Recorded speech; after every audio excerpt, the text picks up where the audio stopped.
Welcome to Loud and Clear, a podcast dedicated to amplifying the voices of women in music. I'm your host, Olivia Adams, and today I have the absolute pleasure of speaking with Dr. Leah Claiborne. Dr. Leah Claiborne promotes diversity in the arts by championing piano music by Black composers in her performance, research, and teaching. She has established the first diversity, equity, and inclusion column for American Music Teacher, where she regularly publishes articles providing resources and support to music educators across the country. Dr. Claiborne was recently named the inaugural winner of the Stitcher and Horowitz Power of Innovation Award through Music Teacher National Association for her artistic excellence, pedagogical leadership, nurturing spirit, and community service. This prize is given to a teaching artist under the age of 36 who is making significant impact in the field of music. Dr. Claiborne serves as the Director of Diversity, Equity, and Inclusion for the Francis Clark Center and serves as the co-chair of the DEI track for the National Conference of Keyboard Pedagogy. Dr. Claiborne has performed across the United States, Germany, Italy, Czech Republic, and Japan. She is a highly sought-after adjudicator and clinician in national piano competitions. In the past year alone, she has an invited guest lecture for masterclasses, seminars, and recitals in California, Washington, Michigan, Arizona, Minnesota, Tennessee, Missouri, Kentucky, Maryland, New York, New Jersey, and Washington, D.C. Dr. Claiborne received early promotion with tenure at the University of the District of Columbia, where she serves as coordinator of keyboard studies and teaches the history of African American music. Welcome, Leah. It's so great to have you. How are you doing? I'm doing well. I'm so excited for this. Thank you for the invitation, Olivia. Well, absolutely. You were an easy ask. I always like to start off my interviews with the same question, and that is, what led you down the path of becoming a musician? What's that origin story for you? Yeah, so I always grew up in a family where music was just everywhere, primarily jazz music, actually, not classical. So my journey to classical music was not the start of it all, but my dad is a jazz bass player. So he would always have just the great jazz artists playing on his turntable. And what I would love to do was sit at his feet and just listen to not only the music, but listen to his stories about how these musicians changed their world, essentially, and their society. I just thought musicians were, these everyday heroes. So that's what I really wanted to do, because I grew up knowing that musicians were activists. I didn't have that term at the time, but that's how I always viewed musicians to be. So my dad put my sister and I in classical piano music, but we wanted to do jazz. We both very much wanted to do jazz. And then my first teacher, she became a family member, really, more like a godmother. If anything, it's the closest thing you could say to that. And I just stuck with classical because I loved her. I loved the music. And then I guess the rest is history. I never turned back. Yeah. I think that those early piano teachers are just such a powerful influence. I feel the same way. Whenever I go back to Saskatoon, I always go and visit my old piano teachers. I love that. You're exactly right. It's like they're a part of you. They're a part of your family. And I think private music teachers have that privilege of being able to sort of shepherd a student from the early stages right up until, graduation or beyond, and sort of see their musical growth. Whereas classroom music teachers don't get that privilege because they usually teach the same grade year after year. That's so true. I don't think I ever thought of it that way, but it's one of the professions that as you progress and journey on, you're still with that same person. Yeah. That's true. It's very beautiful. I came to know you through your research on the piano music of Black composers in your 2018 dissertation, and immediately fell in love with your work because you were willing to talk about something and expose something in piano performance and pedagogy that few people at the time were willing to talk about. And that also inspired me to give voice to that as well. And I was wondering if you could talk more about that research and what led you down the path of researching the piano music of Black composers. Yeah, so this journey started in a couple different ways. One is that I always felt incredibly isolated as I pursued my degree in classical piano music, right? My undergrad, there were both for undergrad and graduate studies, there were never any faculty that were Black in the piano departments. There are very few Black classical pianists in my degree programs. When I was at Michigan, there were absolutely no Black students studying classical piano music, absolutely no Black faculty doing classical piano either. So I had to find community. It was just so vital for me. And I realized that because of that, isolation was actually, it became a positive point because it forced me to go outside and broaden my reach, and find community. So for me, what did community look like? And it was, yes, my immediate environment, but it was also my field, my pedagogy field, right? And I wanted to find ways to think about 5-year-old Leah, what would it have been like to have more music by someone who looked like me as I was growing up? I think that would have been so impactful, and it would have changed a lot of my views about classical music.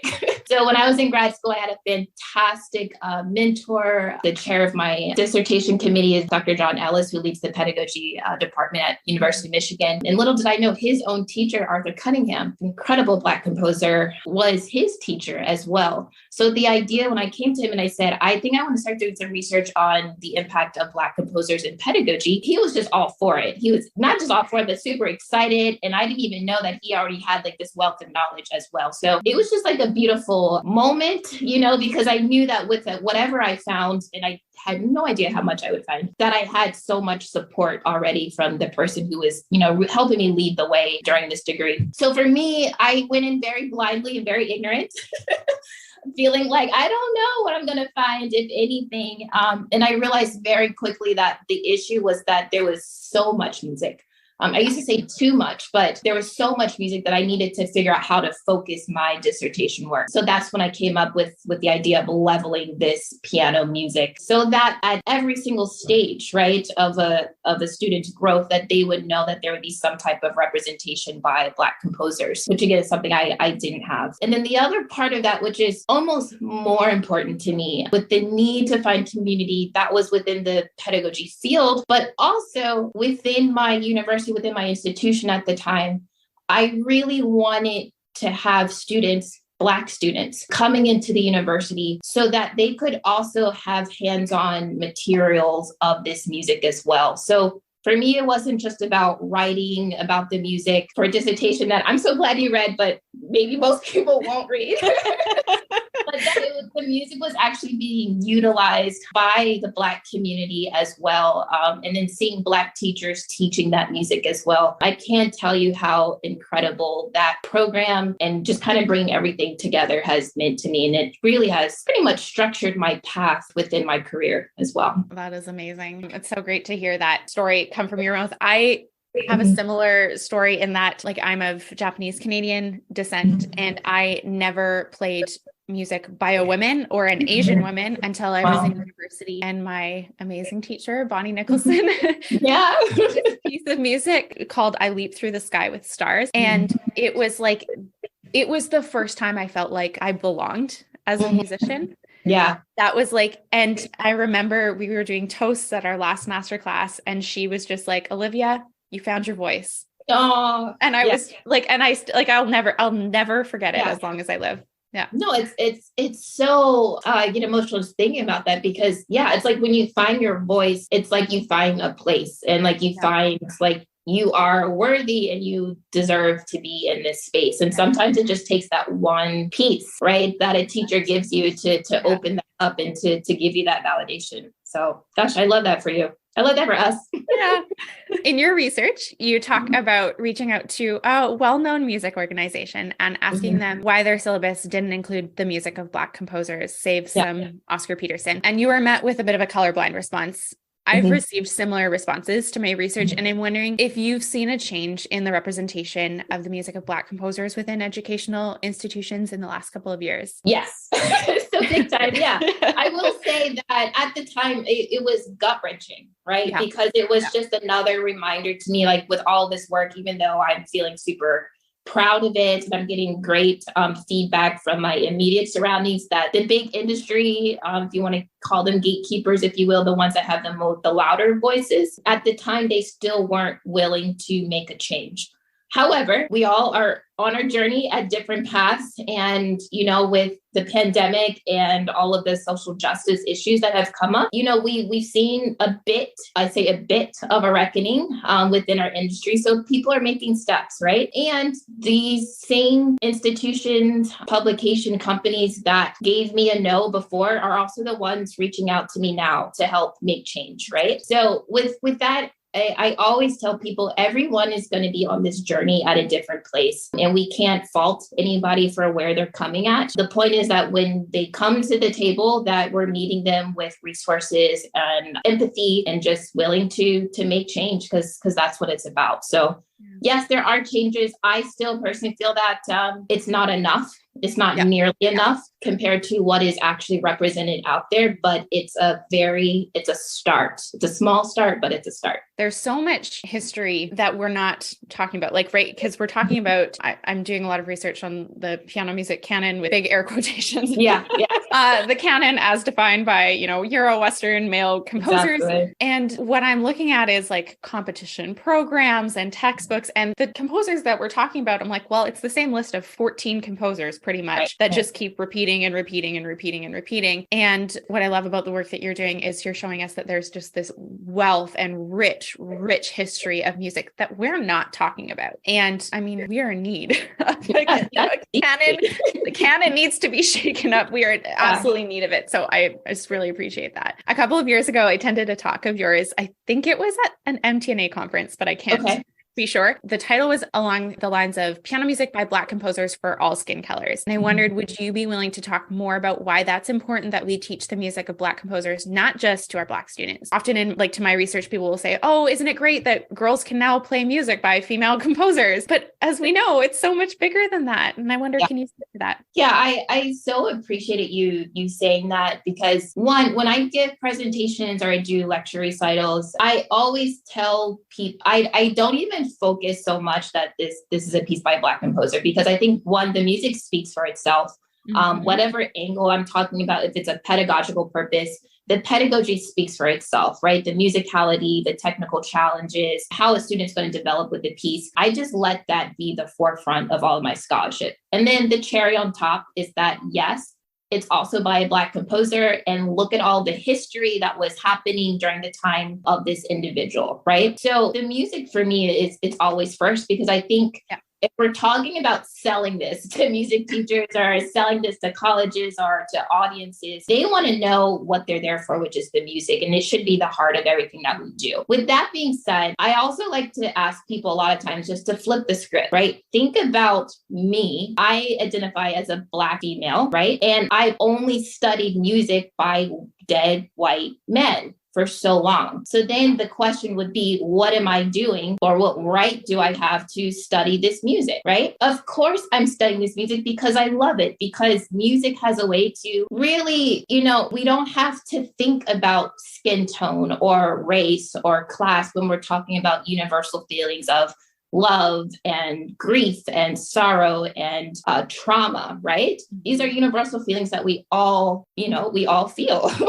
And the same way with Black composers or women composers we're all humans, and we're all expressing something that we all have experienced. So perhaps the start of my scholarship was maybe a little selfish, thinking about 5-year-old Leah, and then it developed to my community of Black youth at the time. But now it's so much bigger than that. It's the community is the pedagogy field. The community is the piano performance field, and the reckoning that the powers that be need to start sorting out and create more spaces for these incredible composers to have a place. Absolutely. You are the founder of Ebony Music, which is an incredible educational organization that highlights the music of Black pianists and composers. And I wondered if you could talk more about your foundation and the important work that Ebony does. And then can you tell us more about the educational resources that you have there, like the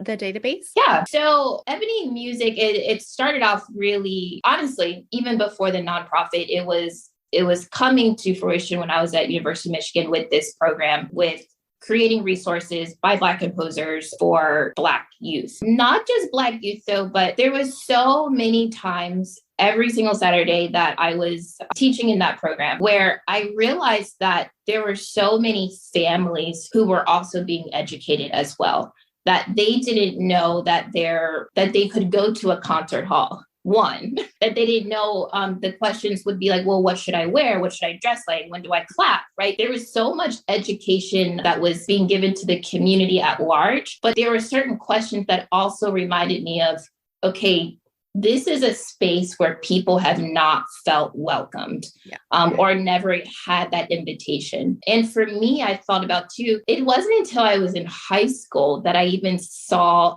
a professional Black pianist, Abadajan Pratt, coming to Baltimore Symphony Orchestra. And that was just mind-blowing for me. So the idea first of Ebony Music is that representation, it matters and it makes such a huge difference, not just to Black communities, but for our community, for our field at large, that there are so many of us out here doing incredible work. So you can call on us instead of the few, the small chosen few that you keep, I don't want to say recycling, but keep utilizing, right? And then the other part, yes, with the database, there have been so many databases that have come, even within like the last 3 or 4 years. And I love research. I know you love research. That's what we do. Absolutely. We do, right.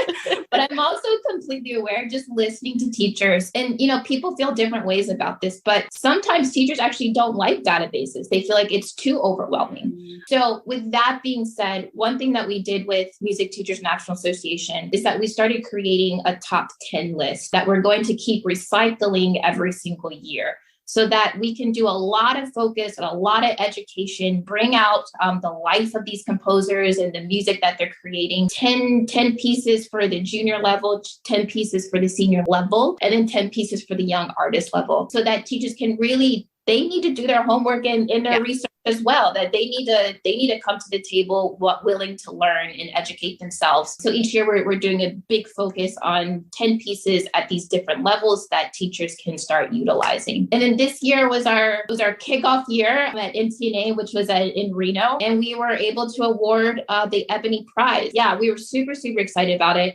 Mainly excited too, because at every single level, there was someone at the national level who performed a piece by a Black composer. So I thought that was absolutely huge, not on our part, but it's a testament to the music community that teachers across the country are really taking this music seriously at the same level as Beethoven and Bach and Chopin. So that was a really beautiful moment. And I have to tell you, these performances, I was just crying the whole time. I was moved by Florence Price at the junior level. I was moved by William Grant Still at the senior level. Absolutely floored and moved by Anthony Green, a living Black composer at the young artist level. So there are waves happening, and I'm grateful to be locking arms with people like you and other people to try to make some real change. Yeah. I really liked that idea of focusing on 10 pieces for each level, because I'm with you that sometimes it's like the music feels overwhelming. You're like, where do I start? Yeah. And I think that teachers often turn to, an RCM book or a Faber book, or just because they know the music and they're familiar with it. And so we have to be willing to do our own education of learning more music, and not that we need to scrap all of the repertoire that we've ever taught, but just slowly adding in more and more of those pedagogical pieces. You introduced me to, in one of your workshops, to the piece Crisscross by Florence Price. And that, I'd have to say, that is some of my students' favorite pieces, because they love doing it at different tempos, different articulations. They love the fun of crossing their hands. They think it looks super professional, which it does. They're virtuosi all, overnight. Exactly. And so I think that is so important, that we're slowly adding. It doesn't mean, okay, scrap all of the music that you've taught for the last 20 years and we're going to replace it with new music, but continue to grow your teaching repertoire. Yeah, that's great. Well, you are a professor at the University of DC, but you also have some publicly available courses through the Francis Clark Center. And I wonder if you could let our audience know more about these courses. We have a lot of music teachers that tune in, so I think that they'll be of help, because we can't all sit in your classes at the university. Yeah. So the first course was Unsung Heroes. 20 pieces by Black composers for all skill levels. I think that's the official title. So that's published through the Francis Clark Center. That was so much fun. I have to tell you, it was a lot of work, but it was also a lot of fun. It was fun because one, I was able to work with dear friend of mine, Dr. Artin McCain, who's another just a powerhouse pianist, person, pedagogue, and then also Dr. Leah Jensen Abbott, another powerhouse musician, pianist, pedagogue. And they were two people who at the time, I don't think I had actually met either of them, but loved their research, had impacted my research as well. So I invited them to join me in this course. And it's always so much better when you're collaborating with other people on a topic that you love, topic that you know could do a lot to help change your field. So that was that course. We have music for beginning levels, intermediate and advanced levels. And again, we're talking about the pedagogy first, right? What is the student going to gain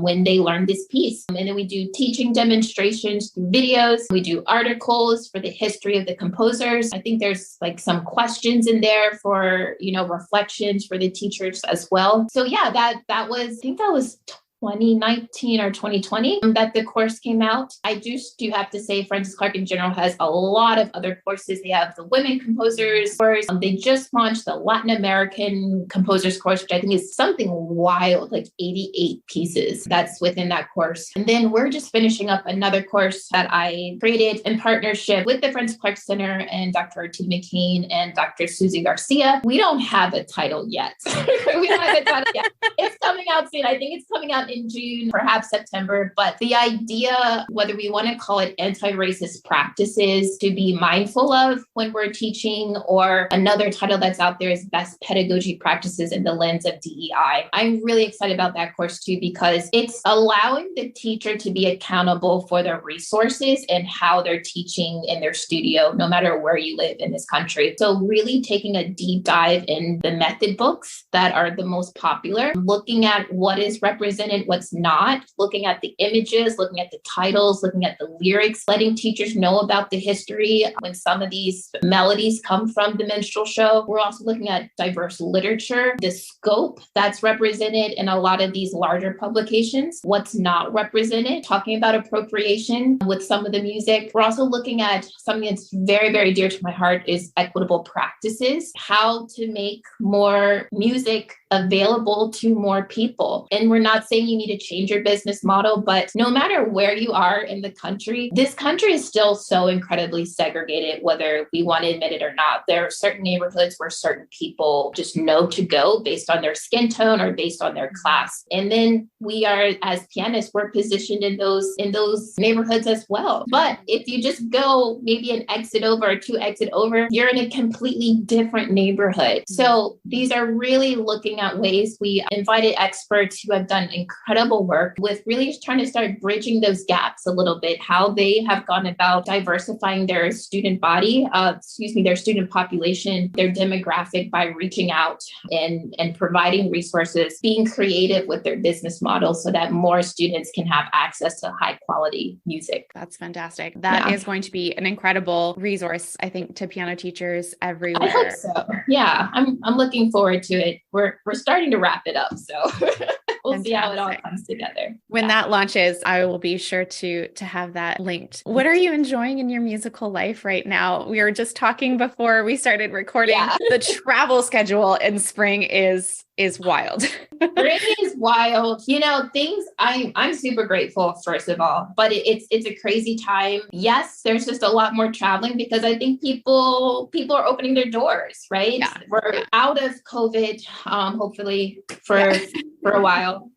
So I'm traveling a lot more, doing a lot more performances, doing a lot more lectures, and I love it. It makes all the difference when you can speak to someone in person. They can, feel your heart and they can feel your passion, and also they can hear your own passion when you sit at the piano. And as we were saying earlier, you can always tell when someone feels like they're at home with their music and they found their voice with their music. And I'm so grateful to be able to share that with a lot of different music teachers. I was going through a list. I don't even want to say the number, but the amount of states that I've either done virtual or now in-person recitals, lecture recitals, or keynotes for. I just keep saying grateful because it's an exciting time for the field. And I'm grateful to give the opportunity to share my research with them. Fantastic. What are you looking forward to in your musical life right now? Whew, what am I looking for? Mainly finishing up deadlines, finishing up a lot of deadlines.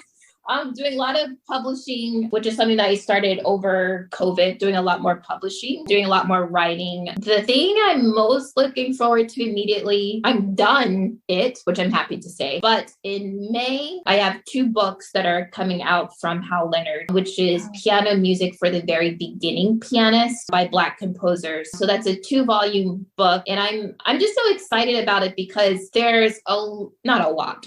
There's great resources out there by Black composers, readily available, but there's this sweet spot that I feel is not touched as well, which is the very beginning pianist. Yeah. So someone who's in that primer level method book, that they can pull out this book and have something in the 5-finger pattern, or maybe a little bit outside of that with just your quarter notes and half notes. Mm-hmm. And you can still see that these are by Black composers. So the first book is for your very beginning pianist to elementary. And then the second book is late elementary to early intermediate. So I'm really excited. Again, it's done. You can even pre-order it now if you want it, but the big announcement. I'm definitely pre-ordering. The big announcement comes out in May. So that's something I'm looking forward to, is just being out and done, because it's been a long project.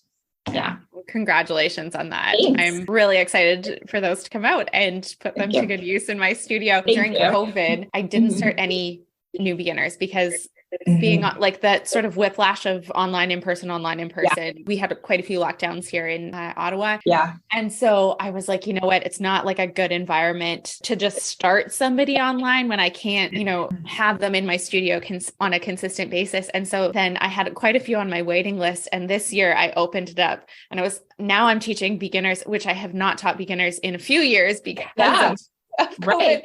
And so it's like, oh yeah, right. Back to that 5-finger pattern. Exactly. Yeah.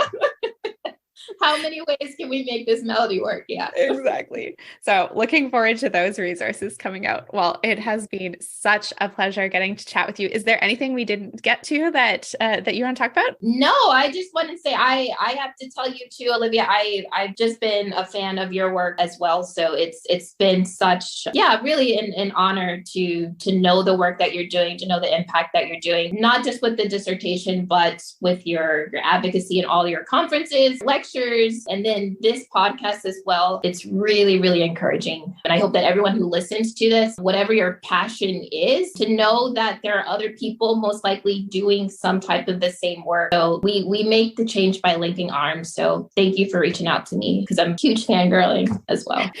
I'm huge fangirling too. Thank you for your really kind words. I told you before, but you are one of my research heroes, and sort of were a step ahead of me and showed that my research could also be advocacy. Absolutely. And it could result in tangible change. And so I'm so grateful for the model that you've set and the work that you're doing. So thank you. Thank you. We're going to wrap up our chat with a few rapid fire questions. No wrong answers. All right. Can you point to a moment when you knew you wanted to be a musician? Point to a moment. Being at my dad's feet, listening to the jazz music. Yeah. Record albums, reading those. Yeah. I love that. Favorite piece or song to perform currently? Ooh, currently, Irene Britton-Smith, Passacaglia in C# minor. Ooh. Nice. Have you ever been given bad career advice? What was it? I'm going to say no. And this is the reason why, because I feel that even if it was wrong advice, I learned something from it. Mm-hmm. And I often like to say, every time there's a no, you can also realize where the yes is very close by. I like that. What's some good music or career advice you can pass on to other musicians? It's a loaded one, right? I would say the biggest one is that it takes time to find your voice, and to be patient with yourself, because you can't, if I could tell myself something, you can't, experience is everything. And the way my life has unfolded, even to this day right now, I'm so grateful for all of those moments. And the reason I can come to a stage with so much more confidence, or I can say things more boldly or write about them more boldly, is because of everything that's impacted me up to this moment. So be patient with yourself, and keep cultivating your voice because it's unique and no one else has it. I love that. Something I tell my students, we're gearing up for festival season. Our festival here in Ottawa starts this week. Oh, geez. Nice. Yeah. And I told them, I said, even if somebody plays the same piece as you in the same class, no one is going to play it like you can because you are the only person that can play it that way. Love it. So I think that's great advice. What music are you listening to right now? What am I listening to right now? A lot of Tim's. I actually don't listen to classical music that often. I know it's terrible.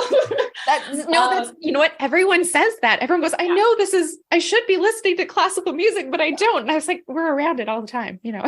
Exactly. Yeah. I've been listening to a lot of Tim's, a lot of Erica Badu, just like, older hits. And last night I was listening to Dixie Chicks. I know people are like, what? But I actually grew up listening to a lot of country music. So it's all over the place, but that's me in general. So I love it. Well, thanks for coming on Loud and Clear. Do you mind letting our audience know where they can find you? Of course, you can find, what do you want? Like social handles? Yeah, Leah Claiborne for Instagram. I'm on Facebook as well. And if you wanted to write me an email, it's leah.claiborne@UDC, which is University District of Columbia.edu. Amazing. I'll have links to everything that we've referenced in the show notes. Thanks again for coming on and talking music with me. Thanks so much, Olivia. Have a good one. Take care. Bye.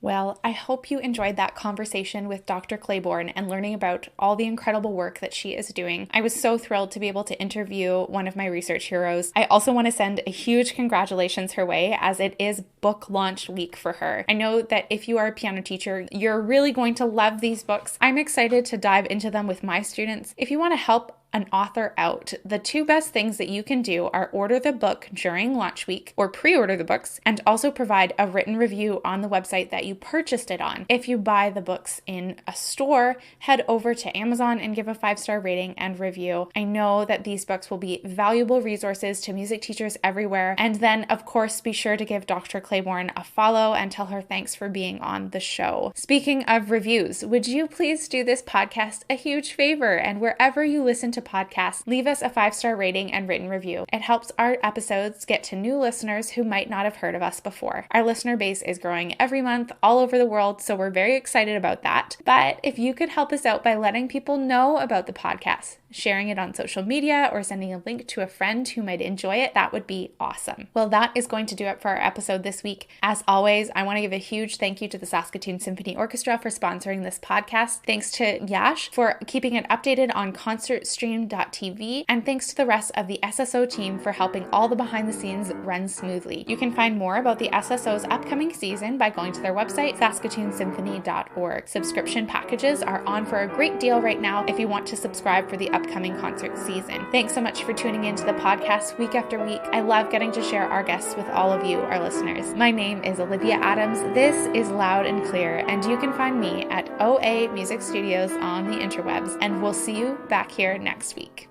Bye-bye.